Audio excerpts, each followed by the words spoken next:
हमें तो हमारे ही लोगों ने मारा है, दूसरों ने नहीं मारा। मेरे को भी छोड़ के जो भागे साथ वाले ही भागे। मेरी पीठ में छुरा घोंपने वाले वही लोग थे जो मेरे यहाँ बाल्टे पड़ते थे पहले। नहीं हंसने की बात सही बात थी। कई लोग हनुमान जी खींचर मार गए, क्या खींचर मेरा मकसद था क्या? जब गजेंद्र ने कहा कि मेरी मूछ कटवा लूंगा, वो वक्त था, अगर वोट देते तो मैं उसकी मूछ मुंडवा देता।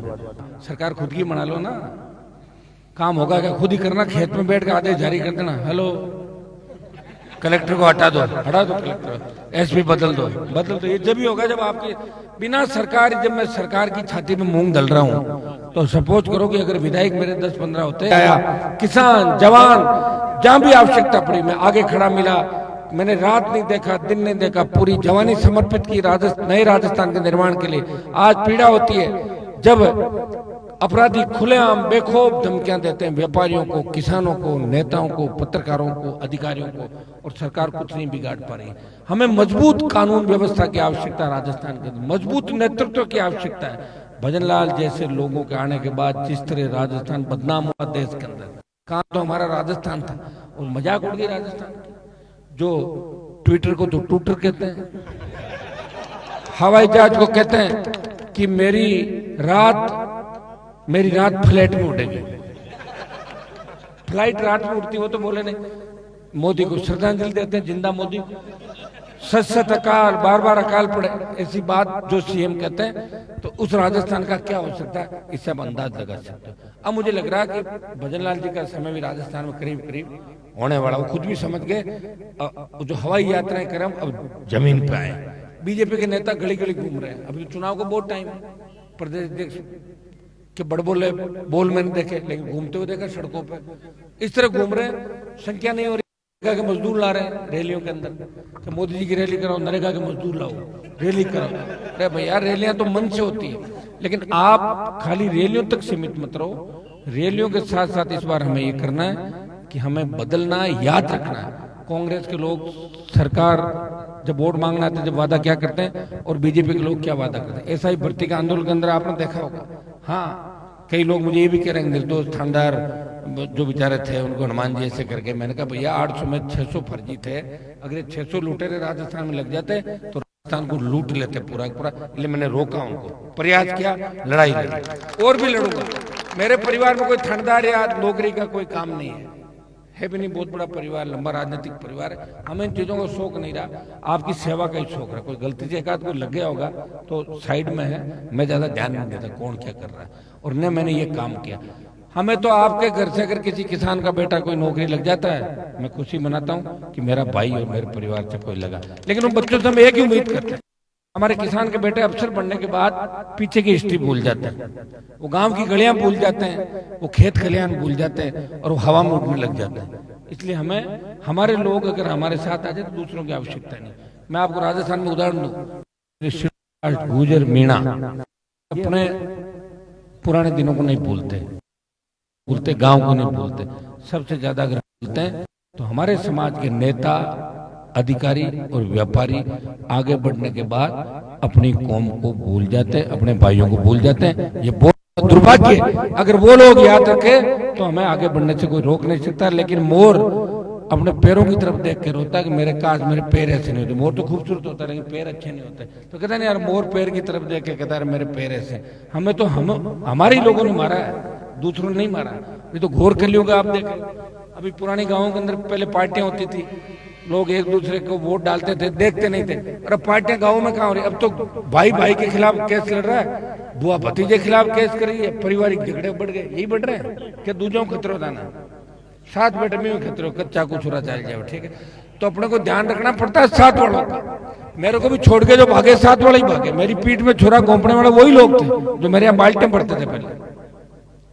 नहीं हंसने की बात सही बात थी। तो क्या होता है कि एक आदमी जब बड़ी लड़ाई लड़ता है, बड़ी लड़ाई में छोटे मोटे घाव उसके लग जाते हैं।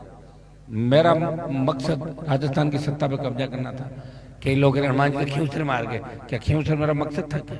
वो तो मैं एमएलए खुद ही था खींचर से, पत्नी को एमपी बना लेता, खींचर का एमएलए रह जाता, 5 साल बाद चुनाव होता। समझ गया आप? मेरा मकसद था कि राजस्थान की सत्ता पे किसान कौम का कब्जा हो। वो कैसे होता? वो ऐसे होता, मुझे वहां रहना था और यहाँ भी करंट देखना था, लोगों में करंट है या कम हो गया। करंट कम हो गया खींचर के अंदर, मेरी गलती नहीं है, मैं 120 की स्पीड भाग रहा हूँ, वो 60 चलने पीछे पीछे 60 पीछे रह गए। अब तो पश्चाताप कर रहे हैं, लेकिन पश्चाताप करने से क्या फायदा, चुनाव तो 3 साल बाद होगा। लेकिन राजस्थान के लोगों ने कहा कि हनुमान जी को खींवसर में हनुमान जी के सामने जब गजेंद्र ने कहा कि मेरी मूंछ कटवा लूंगा, वो वक्त था, अगर वोट देते तो मैं उसकी मूंछ मुंडवा देता। नहीं दिए वोट, वो मूंछ हाथ फेर रहा है, मैं नीचे देख रहा हूँ, क्या करूं, मेरे ही लोगों की वजह से नीचे देख रहा हूँ, उन लोगों की वजह से नीचे देख रहा हूँ, मेरे शेड्यूल कास्ट के भाइयों की वजह से, मेरे समाज की वजह से, जिन्होंने भारतीय जनता पार्टी को वोट दिया, जो किसानों की सबसे बड़ी विरोधी पार्टी है, उसको वोट देके मेरा अपमान वहां पे किया। मैं इनसे डरने वाला नहीं हूँ, क्योंकि मेरा लक्ष्य बड़ा है। मेरा लक्ष्य, मैं कांग्रेस के उन लोगों के साथ भी खड़ा रहा जिस कांग्रेस का खाता नहीं खुला राजस्थान के अंदर। आज कांग्रेस के लोग कह रहे हैं ना कि हमारी 8 जीत गई, 11 जीत गई, तुम मर गए थे क्या 14-19 में? जीती तो नहीं, 0 था तुम्हारा। मेल आया था, मेरे घर पे आए थे, रोते गठबंधन करो हमसे, और मैंने हाथ बढ़ाया तो बाड़मेर का उम्मीदवार लेके भाग। कांग्रेस भारतीय जनता पार्टी एक सांपनाथ, दूसरा नागनाथ है, दोनों का फन कुचलना है। इसके लिए आरएलपी जो जवानों की पार्टी है, और जवान जिधर चलता है उधर जमानत चलता है, तैयार हो जाओ। 28 के अंदर राजस्थान की सत्ता पे कब्जा करना है, शेड्यूल कास्ट के भाइयों को साथ लो, सारी किसान जातियां एक हो जाओ और राजस्थान की सत्ता पे कब्जा कर लो। फिर न तो मूंगफली का घोटाला होगा, न मूंग का होगा। आज मैं पत्रिका में पढ़ रहा था ना, आज किस तरह फर्जी तरीके से भुगतान उठाए गए मूंगफली खरीद के। आज हम सरकार की तरफ देखते हैं, अरे साहब मेरा मुआवजा नहीं है, अरे साहब मेरा एक काम नहीं हुआ। सरकार खुद की बना लो ना, काम होगा क्या, खुद ही करना, खेत में बैठ कर आदेश जारी कर देना, हेलो कलेक्टर को हटा दो कलेक्टर, एसपी बदल दो। ये जब ही होगा जब आपकी बिना सरकार, जब मैं सरकार की छाती में मूंग दल रहा हूं, तो सपोज करो कि अगर विधायक मेरे 10-15 होते तो भजन लाल को रोक लेता। वैसे कांग्रेस तो ये चाहती है कि भजन लाल रहे। गहलोत के बयान देख रहे हो कि पंडित भजन लाल जी मुझे शूट करते हैं। गहलोत कहता है कि ये रहने चाहिए, आपसे काम हो रहे हैं। पहले वसुंधरा गहलोत में मिले हुए थे, भजन लाल गहलोत मिल गए, तो हम कहाँ जाएंगे? आपका तो कोई धनी दोरी नहीं बचा। इसलिए आपको चिंता करने की आवश्यकता नहीं। वहां हम बैठे हैं जहां सबसे बड़ी पंचायत है देश की।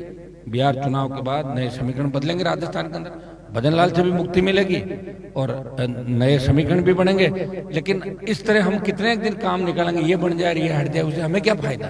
भजन लाल हट भी जाए, उसका भाई कोई श्यामलाल बन जाएगा, रामलाल। अपन तो नहीं है ना, तो अपन तो खुश हो जाओ, कम से कम ये दूर हो तो कुछ राजस्थान बर्बाद तो नहीं हो। जिस तरह की आगजनी घटनाएं रोज घटनाएं हो रही, एक तरीके से पनौती है राजस्थान के अंदर। अभी पनौती तो पीछे है, अरे तैयार हो जाओ, सत्ता पे कब्जा करना। 29 तारीख 7वां स्थापना दिवस है, उस दिन 7 संकल्प के साथ नए राजस्थान में हम सब लोग करेंगे और परिवर्तन बीकानेर की धरती से करेंगे। बीकानेर, चूरू, गंगानगर, हनुमानगढ़ करीब सीट हो गई आपकी 24-25 सीटें। अगर आप बदलाव की राह पर चल पड़े तो इस बार मैं इतना आपको बता देता हूं कि खींवसर की सीट हारने के बाद नागौर, जोधपुर, बाड़मेर में जिस तरह मेरा आदमी भाग गया छोड़ के कांग्रेस में, बाड़मेर, जोधपुर, नागौर वन साइडेड चलेंगे। एक तरफा सीटें जीतेगी राष्ट्रीय लोकतांत्रिक पार्टी मारवाड़ के अंदर। आप ताकत देना, सत्ता के अंदर आपका कब्जा हो जाएगा। शेखावटी तैयार है, जयपुर तैयार है, अजमेर से चित्तौड़ तैयार है। हम हर वर्ग के लिए लड़ रहे हैं और ये नौजवान इस बार बदलाव करेंगे। भगत सिंह की भूमिका के अंदर नौजवान चलेगा। एक नौजवान 100 बोर्ड जोड़ेगा। जोड़ोगे कि नहीं जोड़ोगे? तो भेज देंगे भजन लाल को, इनको सबको घर, और जो बच्चे में उनको डाल देंगे जेल के अंदर। आप चिंता मत करो। बहुत बहुत आपको धन्यवाद। जय हिंद।